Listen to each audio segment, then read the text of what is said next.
Hello friends, आज हम CET exam के लिए रीजनिंग पूरी पूरी क्लास एक ही वीडियो में कंप्लीट करते हैं। तो आज पूरी रीजनिंग के मेन चैप्टर का रिवाइज करते हैं जो हर एग्ज़ाम में पूछे जाते हैं और ये सीईटी की दृष्टि से भी बहुत इम्पोर्टेंट है। तो आज स्टार्ट करते हैं अपन कैलेंडर का टॉपिक।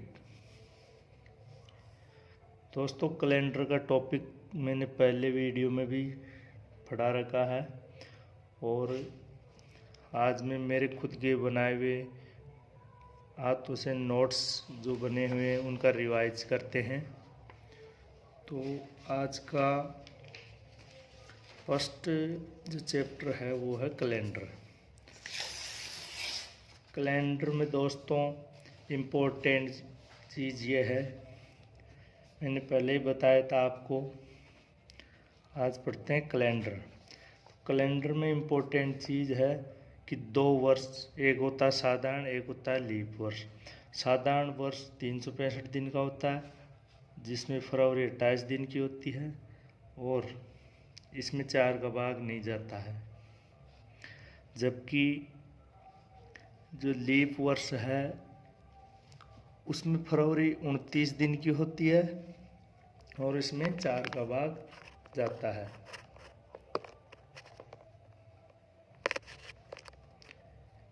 चेक करने का तरीका, कैसे चेक करें कि ये लीप वर्ष है या सामान्य वर्ष है। तो इसके लिए दोस्तों साल के जो लास्ट 2 डिजिट है उसमें 4 का भाग देंगे। अगर भाग जाए पूरी बार तो वो होता है लीप वर्ष और नहीं जाए तो वो होगा नॉर्मल वर्ष, साधारण वर्ष। जैसे 1982 है, इसमें 4 से डिवाइड किए। अब 82 में 4 का डिवाइड पूरी बार नहीं जाता तो ये कौन सा हो गया, नॉर्मल वर्ष। और जैसे 1992 है, इसमें 4 का भाग जा रहा है 92 में, तो ये कौन सा हो गया, लीप वर्ष।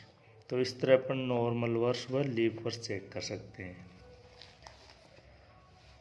और अगर जिसके अंदर जैसे 2000 है, इसमें 00 लास्ट में, तो इसमें 400 से डिवाइड कर लेंगे तो 20 में पूरी बार जा रहा है तो ये क्या हो गया, लीप वर्ष हो गया। ऐसे चेक कर लेंगे। एक चीज़ और दोस्तों, हर 4 साल में लीप वर्ष नहीं आता। क्यों नहीं आता? क्योंकि एक सामान्य वर्ष व सौर वर्ष में 365 दिन 5 घंटे 48 मिनट 47 सही 1/2 सेकंड का अंतर होता है। इसलिए लीप वर्ष 4 वर्ष में नहीं आता है।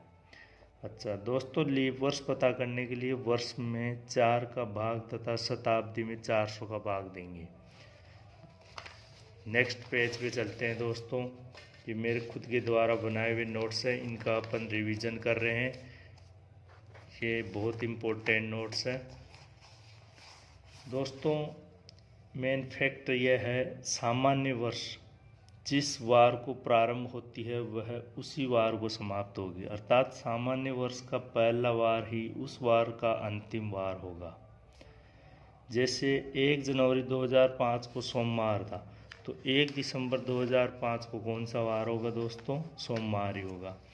लीप वर्ष जिस वार को प्रारंभ होगी वह उससे अगले वार को समाप्त होगी। जैसे 1 जनवरी 2008 को मंगलवार था तो 31 दिसंबर 2008 को कौन सा वार रहेगा, बुधवार होगा।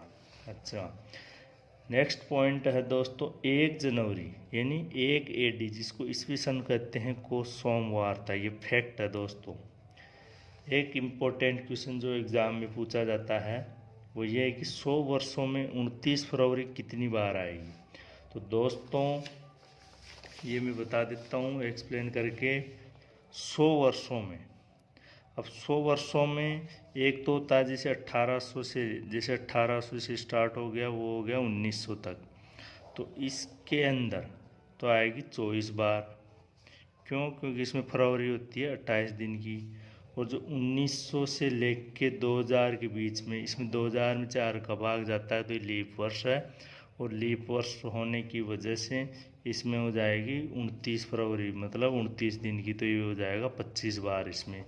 तो इस तरह 1800 से 1900 के बीच में 24 बार और 1900 से 2000 के बीच में 25 बार। दोस्तों 400 वर्षों में 29 फरवरी कितनी बार आएगी? ये क्वेश्चन भी बहुत बार पूछा गया है। तो 400 में 4 से डिवाइड करेंगे तो कितनी बार? 100 बार। 100 बार तो हो गया ये, और इसमें से 3 कौन कौन से घटाएंगे? ये बच जाएगा 97 बार। एक तो घटा देंगे 1700, एक घटाएंगे 1800, एक घटाएंगे 1900। क्यों? क्योंकि इन तीनों में 400 का भाग नहीं जाता है, इसलिए 3 माइनस कर दिया तो 97 है, जिसमें 29 फरवरी आती है 400 वर्षों में।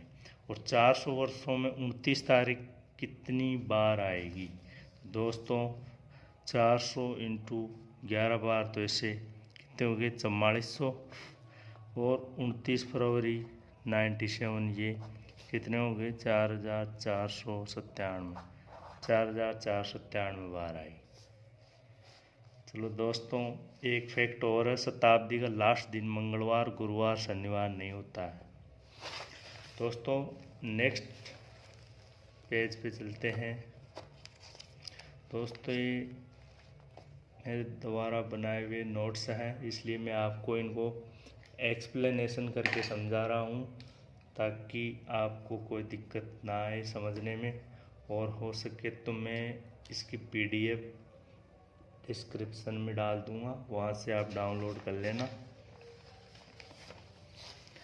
दोस्तों एक क्वेश्चन और पूछा जाता है, जैसे समान वर्ष ज्ञात करना। जैसे लीप वर्ष का लीप वर्ष समान होगा, नॉर्मल का नॉर्मल वर्ष होगा।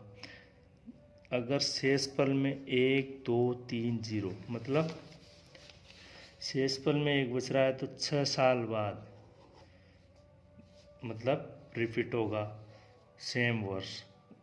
2 शेष बच रहा है तो 11, 3 बच रहा है तो भी 11, और 0 बच रहा है तो भी 28 साल बाद। कैसे? जैसे दोस्तों अपन एग्जाम्पल लेते हैं 2015।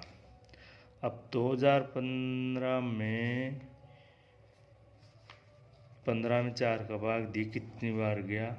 4 × 12, कितने बच गए? 3। तो 3 का मतलब 3 शेषफल बच गए, मतलब 11 साल बाद। तो इसमें 11 ऐड कर दिए तो कितने आ गए? 26। तो 2026 क्या हो जाएगा? सेम वर्ष हो जाएगा।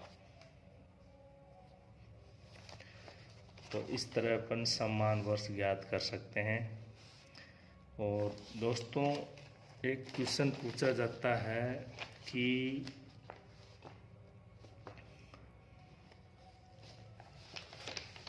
जैसे इस डेट को कौन सा वार था, तो उसके लिए 3-4 पॉइंट याद करना पड़ेगा अपने को। फैक्ट है ये। जैसे एक तो मंथ के याद करना पड़ेगा, जैसे जनवरी, फरवरी, मार्च, अप्रैल, मई, जून, जुलाई, अगस्त, सितंबर, अक्टूबर, नवंबर, दिसंबर। तो इसका डायरेक्ट फैक्ट ये याद करना पड़ेगा 144, 025, 036 और 146। मतलब ये 12 का स्क्वायर है, ये 5 का स्क्वायर है, ये 6 का स्क्वायर है, ये 12 का स्क्वायर में 2 ऐड कर दिया। ये तो है नॉर्मल वर्ष के लिए। और लीप वर्ष में क्या होता है? ओनली शुरू का जनवरी में एक माइनस कर देंगे और फरवरी में 1 माइनस कर देंगे, मतलब इसमें 0, इसमें 3 और बाकी सब सेम रहेंगे। ये हो गया आपके मंथ के कोड। एक होते हैं सेंचुरी, शताब्दी के कोड।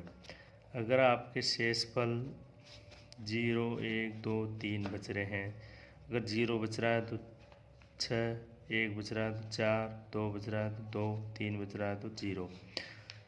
कहने का मतलब जो इम्पोर्टेंट ज़्यादा पूछे जाते हैं एग्ज़ाम, वो है 1900 और 2000। 1900 में जैसे 4 से डिवाइड किया, 4 चौक 16, 3 बच गए, और 3 का मतलब 0।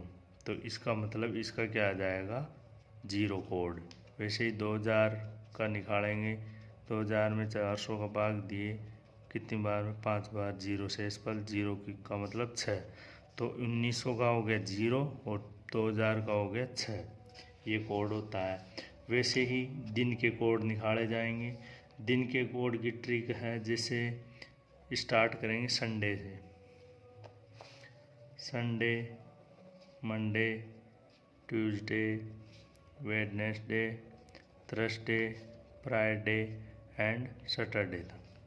तो संडे का होता है 1, इसका 2, मंडे का, ट्यूसडे का 3, वेडनेसडे का 4, थर्सडे का 5, फ्राइडे का 6 और सैटरडे का 0। तो ये हो गए दिन के कोड। 1 से स्टार्ट संडे और सैटरडे तक 0 तक फिनिश। बस इतना सा याद कर लो। फिर जैसे एग्ज़ाम में क्या पूछा जाएगा, जैसे कि 26 जनवरी 1950 को कौन सा दिन था, कैसे निकालेंगे। 26 तारीख, महीने का कोड जनवरी का कितना है, सामान्य वर्ष में 1, तो 1 प्लस 1900 का कोड कितना है, 1900 का 0 बताया था अभी, प्लस 50 में 4 का भाग देंगे, कितनी बार जाएगा, 4 एकम 4, 1 बज 4 दूनी 8, 12 बार। अपॉन में 7 से डिवाइड कर देंगे। फिर इसको ऐसे शॉर्टली काट लेंगे, काटेंगे तो 5 से एस आएगा। और 5 किसका होता है, थर्सडे का, मतलब इस दिन क्या था, गुरुवार। तो इस तरह के क्वेश्चन एग्जाम में पूछे जाते हैं दोस्तों।